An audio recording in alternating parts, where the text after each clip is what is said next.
we went to Vietnam in 1947, in August or September. It was then known as French Indochina because it was still a colony of France.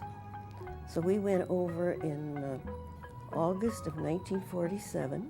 We had two small children, Beth, who is now 62, and my son, who is now 59. Our first assignment was to study a little bit of French because it was still a French colony. And then after about a year, we went to the Highlands, a beautiful place. I have wonderful memories of being in French Indochina and then Vietnam when the country was divided. We expected to stay there until we reached the age of 65. We did village work, taught in the small Bible school, and the happiest 20 years of my life. We had good times with the French people, and of course they had to leave when the country was divided. And then the tribes people were just more like American Indians. They were just so sweet, and we just loved them. And it was hard to leave them. Of course, we didn't know we were going to leave under such circumstances.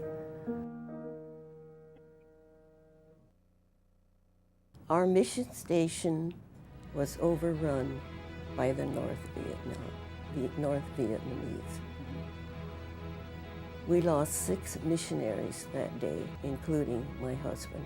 We were only 49. I was in a hastily made bunker. A grenade was thrown. I was in the furthest corner of this hastily made bunker, which was formerly a garbage pit. I received 18 or 19 shrapnel wounds. I was a prisoner for 3 days. And then they let me go back to the compound. Some American soldiers risked their lives to come to our station, and they took me over to their quarters. Oh, and my hair was a mess because of all the dirt filtering down into that bunker. So I said to these American, they weren't missionary nurses, but under the government.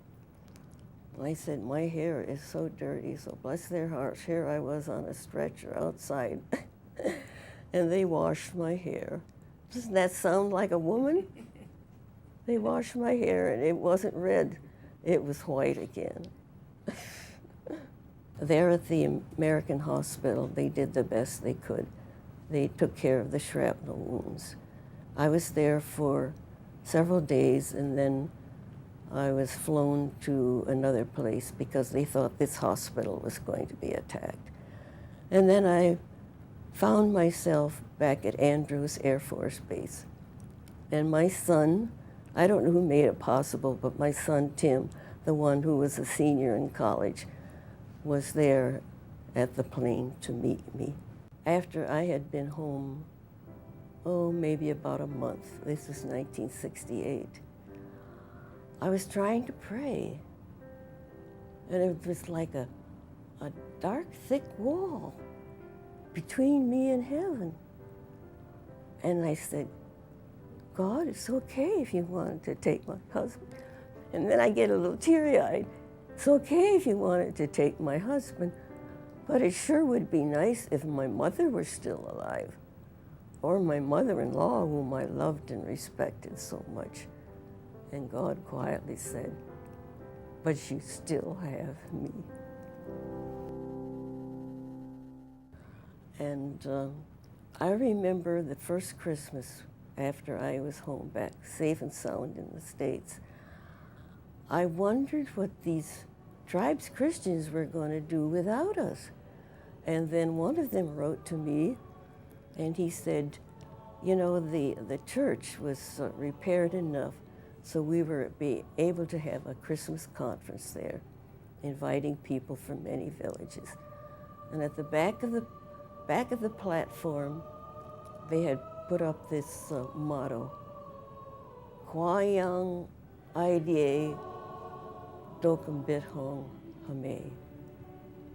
And that translated into English means, God our Lord is with us.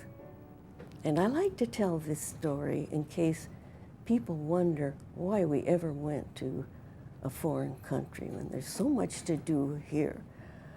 But one day, our language teacher said to my husband, grandfather, which is their term of respect, you know, before our house knew about the true God, we had a path from our house to the house of the sorceress.